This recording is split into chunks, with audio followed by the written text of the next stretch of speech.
Si tu as cliqué, j'imagine que c'est la hesse pour toi. Tu as un peu de mal à démarrer, à trouver tes chantiers au démarrage, mais c'est normal, ne t'inquiète pas, tout va bien se passer. Même si tu penses que c'est pas ton problème, reste bien avec moi parce que je vais te donner toute la théorie marketing, tous les canaux possibles et inimaginables pour trouver tes chantiers et tes clients. Hello les kids, c'est Aurélien de la chaîne Deviens artisan électricien. Dans cette vidéo, on va parler marketing, comment trouver tes chantiers. Je vais te sortir mes retours d'expérience sur les 2 premières années. Je vais te donner 2-3 petites techniques sorties de derrière les fagots, tu vas voir, ça va être magique. Trouver ces chantiers, c'est le plus dur pour beaucoup d'entre nous. Mais il n'y a rien de magique, ça ne tombe pas tout seul. Si tu restes chez toi à ne rien faire, il va rien se passer. La toute première chose que tu dois faire avant de faire quoi que ce soit d'autre, c'est d'identifier ton client idéal, c'est-à-dire ta cible. On différencie le marketing de la vente. Le marketing, c'est toutes les actions qui vont te permettre d'arriver à une vente. Si on prend le cas de l'artisanat, typiquement, le marketing, c'est les actions qui vont te permettre de signer un devis. Ton devis, du coup, signé, c'est ta vente. On distingue en marketing de même la notion de prospect et de client. Le prospect, c'est toutes les personnes qui peuvent être potentiellement intéressées par tes services, alors que le client, c'est celui qui va signer tes devis et qui va effectivement, du coup, te payer pour tes services ou le produit que tu vends. Enfin, on distingue tout ce qui est B2C de B2B. Le B2C, ça veut dire business to customer. Ça veut dire que tu vends à un client particulier, Madame Michu. Alors que si tu es en B2B, par exemple, ça veut dire que tu t'adresses directement à un professionnel. Par exemple, dans l'artisanat, c'est quand tu vas vendre à des entreprises, quand tu vas travailler dans le tertiaire, etc. C'est très important cette distinction parce que tu vas pas vendre du tout de la même manière si tu vends à un client ou si tu vends à une entreprise. Donc regarde bien qui tu es, analyse quelles sont tes capacités, ce que tu sais faire, ce que tu aimes faire aussi pour adapter du coup le type de client que tu vas avoir et t'adresser à lui de la meilleure des manières possibles. Comme me l'a dit un maçon sur un chantier un jour, sur le chantier de Mathéo, il m'a dit: «C'est Aurélien, on attire les clients qui nous ressemblent» et il a parfaitement raison. Moi, typiquement, je travaille beaucoup avec les gens qui ont mon âge à peu près, donc on va dire la trentaine, la quarantaine max. J'en ai aussi qui sont un peu plus âgés, mais c'est plus rare. Allez, c'est parti, le moment que vous attendiez tous, comment trouver ses chantiers et ses clients? Alors, la méthode la plus puissante, c'est le marketing de réseau et je vais te dire pourquoi. Ton réseau va te permettre de trouver tout ce que tu veux à n'importe quel moment donné. Par exemple, tu cherches une information, si tu as le bon réseau, il va te la donner. Tu as besoin d'une aide sur le chantier, pas de souci. Tu prends ton carnet d'adresses, tu appelles les personnes qui peuvent t'aider sur le chantier et c'est parti. Tu as besoin de tel ou tel chantier à tel moment donné, par exemple au début, si tu débutes un peu comme moi il y a 2 ans, tu préfères des chantiers faciles de pose de luminaires, et cetera, de petites bricoles, il y a pas de souci, tu trouves grâce à ton réseau ce genre de chantier et après quand tu évolues, ben, tu passes sur des chantiers plus gros. Donc si tu devais retenir vraiment une seule chose de toute cette vidéo, ça serait développe ton réseau et ce à n'importe quel niveau où tu en es, que tu sois tout en bas ou tout en haut de l'entreprise. Donc lâche-moi surtout un gros pouce bleu pour l'information ultra importante que je viens de te donner.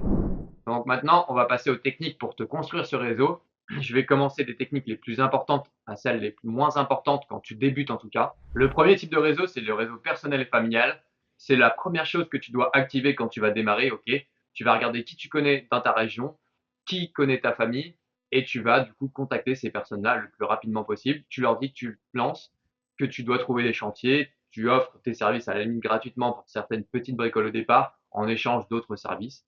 S'ils peuvent te trouver d'autres chantiers en échange voilà, d'un poste de luminaire gratuitement, c'est parfait. Donc tu commences par ça surtout si tu débutes dans le métier. Après, on attaque la catégorie des apporteurs d'affaires qui est la plus puissante après ton réseau quand tu démarres. On verra et plus tard, tu devras faire appel à cette catégorie-là si tu veux progresser. C'est tout ce qui est sous-traitance, co-traitance avec ou sans rétrocession de commission. Ok. Comment tu les trouves? Tu peux les trouver donc parmi tes collègues de travail, des collègues électriciens qui vont sous-traiter, par exemple, dans mon domaine de l'électricité. Je te déconseille de le faire à un long terme, on va dire. Tu peux le faire au démarrage. Moi, c'est ce qui m'a aidé à me démarrer pendant les 6 premiers mois. Mais très vite, il faut que tu l'abandonnes. Pourquoi? Parce que tu pourras pas pratiquer tes prix, tu vas pas marger sur le matériel et surtout, tu n'as pas la relation client. Donc, pour toutes ces raisons-là, je te conseille de rapidement passer sur cette catégorie-là. Après, on a tout ce qui est profession du bâtiment et de l'immobilier en général. En tout premier lieu, les architectes. Tu as aussi tes fournisseurs que tu peux contacter, peut-être qu'ils auront des informations à te donner.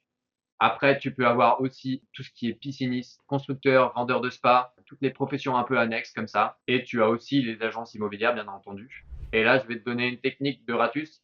C'est que, en fait, l'été, donc en juillet, août, tu le sais très bien, toutes les entreprises du bâtiment sont à l'arrêt quasiment.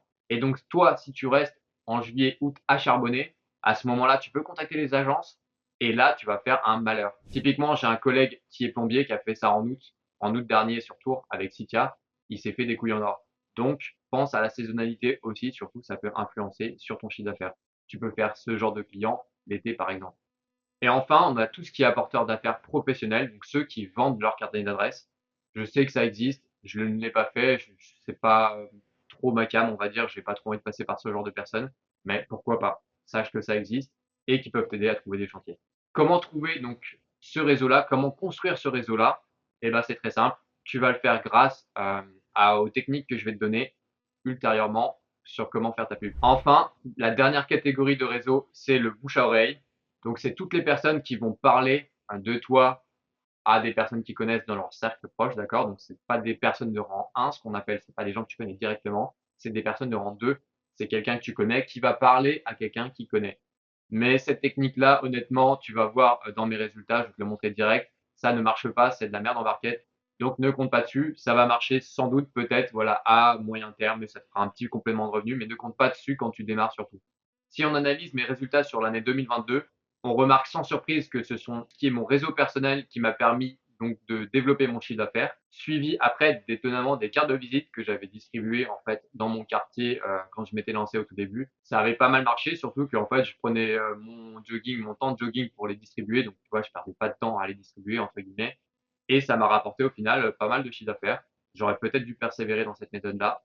Et enfin, c'est la sous-traitance qui m'a apporté pas mal de mon chiffre, en sachant que voilà, là, les chiffres sont un peu biaisés, les analyses sont un peu biaisées parce que c'est mon chiffre d'affaires et pas mes bénéfices. Et donc en sous-traitance, comme là, je facturais que ma main-d'œuvre, et ben, je récupérais beaucoup plus d'argent que par exemple mes cartes de visite. Mais tu as compris l'idée. En tout cas, ce qu'on peut voir, c'est que le bouche à oreille m'a apporté moins de 1% de mon chiffre d'affaires. Donc c'est vraiment famélique. Franchement, ceux qui disent que c'est la vie, honnêtement, ouais, peut-être dans les années 50 quand il n'y avait pas assez de personnes sur le marché, mais c'est pas le cas.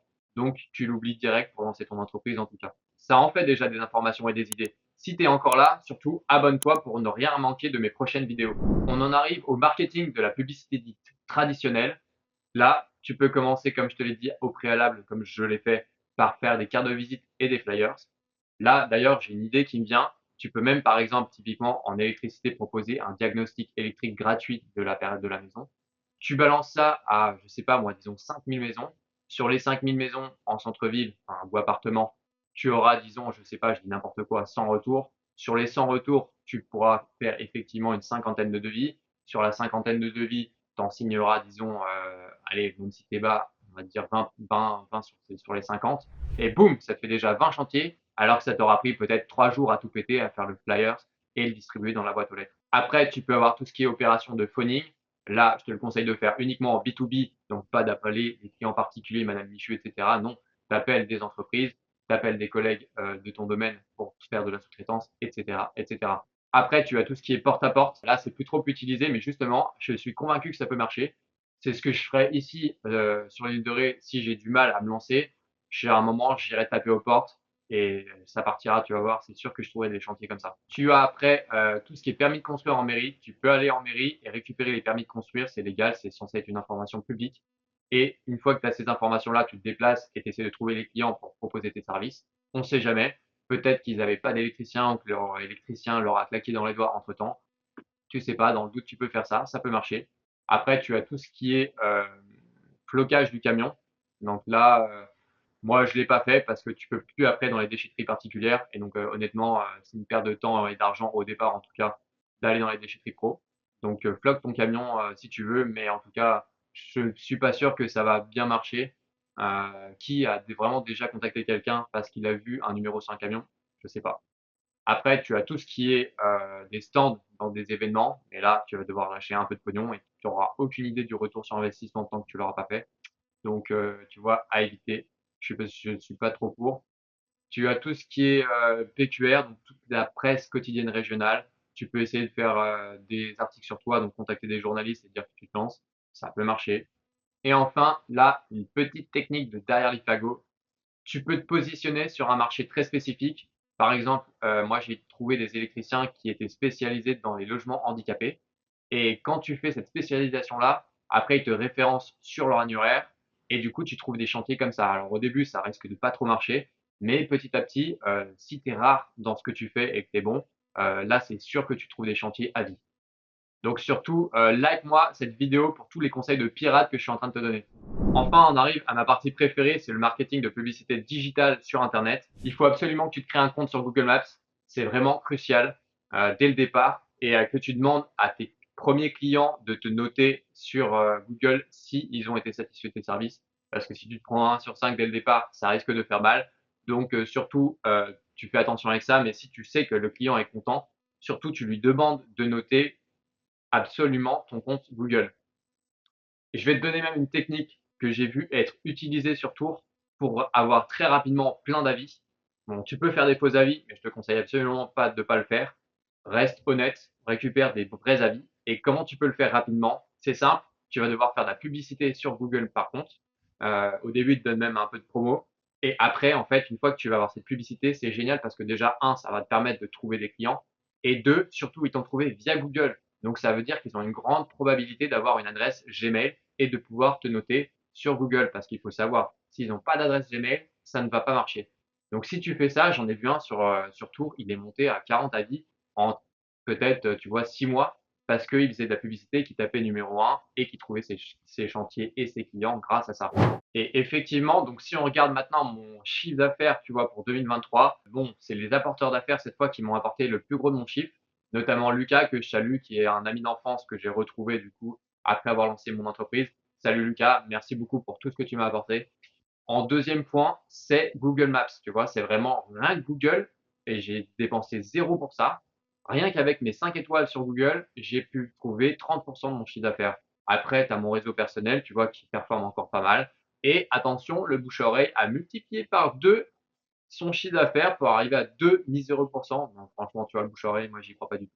Après, tu peux te faire un site internet en sachant que ton site, ça ne va pas te rapporter des clients directement. Pourquoi? Parce que pour te rapporter vraiment des clients, il va falloir que tu tapes dans la première page des résultats de ta région sur ton corps d'état. Par exemple, artisan, électricien, Tours. Pour ce faire, il faut que tu aies un référencement dit naturel ou SEO et qui met longtemps et qui est dur à avoir. Donc, soit tu lâches de la caillasse pour que quelqu'un le fasse, soit tu le fais toi-même et ça va prendre dans tous les cas pas mal de temps. On va essayer de le faire quand je vais redémarrer sur l'île de Ré. Je pense que je vais prendre 2-3 jours, tu vois, pour essayer de refaire ce référencement. Suis-moi bien pour avoir ces résultats en temps réel. Et après, ce que tu peux toujours faire une fois que tu as créé ce site internet-là, c'est ce qu'on appelle le référencement payant ou le SIA. Et là, c'est pareil, il va falloir que tu sortes de l'argent à tester, tu vois, mais t'as rien sans rien, donc il va falloir lâcher quelques centaines d'euros pour pouvoir voir si ça marche ou pas dans ta région. Après, on a tout ce qui est réseaux sociaux. Alors, ce que tu peux faire au tout départ, c'est créer ta page Facebook. Apparemment, ça marche pas mal.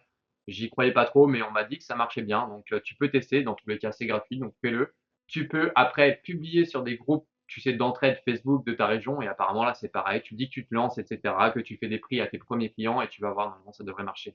Tu peux aussi payer Facebook via les Facebook Ads et faire de la publicité tout simplement sur Facebook. À tester, je ne l'ai pas fait encore une fois, mais ça peut marcher. Après, on a tout ce qui est réseau pour les pros, LinkedIn notamment. Là, je te montrerai, tu as des exemples d'électriciens, honnêtement, j'y croyais pas du tout, mais ils font du bon taf vraiment sur LinkedIn et je sais pas si ça leur rapporte des clients directement, mais je pense que oui, parce que tous les gros dans le business sont sur LinkedIn et vont suivre ces posts-là. Mais il faut avoir une tournure d'esprit. Si tu ne te présentes pas bien sur ce genre de réseau, surtout ne le fais pas. Après, on a tout ce qui est voilà Instagram, YouTube, TikTok. Là, c'est pareil, ça peut marcher, mais sur très long terme. Donc honnêtement, fais-le juste si ça te fait plaisir de le faire, mais ne le fais pas pour trouver des clients, en tout cas au départ. Maintenant, on a tout ce qui est plateforme de mise en relation. Là, c'est pareil. Moi, je conseillerais pas. Je l'ai pas testé, mais apparemment, ça peut marcher pour certaines personnes. Je sais que mon ami Zézé le plombier, il a utilisé un des réseaux, je sais plus lequel par contre, pour se trouver des clients et ça marche pas mal d'après lui. Mais c'est pareil, tu es mis en concurrence avec 150 personnes, donc franchement, c'est à éviter. Enfin, on a tout ce qui est petites annonces en ligne, type Le Bon Coin. Et là, je sais d'un point de vue client que certains clients ont trouvé des artisans grâce à ça. Et j'ai même vu un artisan qui faisait plus de 150 000 de chiffres à l'année en auto-entreprise qui m'a dit qu'il utilisait ça, en tout cas au début. Il s'était fait un compte sur Le Bon Coin, donc tu peux le faire gratuitement, je crois. Et après, tu payes pour mettre plus de photos, quelque chose comme ça. Mais en tout cas, le coût est vraiment ridicule. C'est peut-être 3 euros l'annonce, un truc comme ça. Donc franchement, ça, c'est vraiment une bonne technique, je pense. Je vais la refaire aussi sur l'île de Ré. À mon avis, ça va marcher. Si tu as des idées complémentaires qui peuvent aider d'autres personnes, Surtout, commente, dis-les-moi en commentaire et suis-moi bien car je vais appliquer tous les conseils que je t'ai donnés dans cette vidéo et on va voir ce qui va fonctionner pour moi. Et voilà, c'était Aurélien, votre nouveau professeur de vente et de marketing qui vous fait économiser 50 000 boules sur des frais d'inscription en grande école de commerce. C'est cadeau, c'est pour moi. Bisous et bon chantier à vous les gars.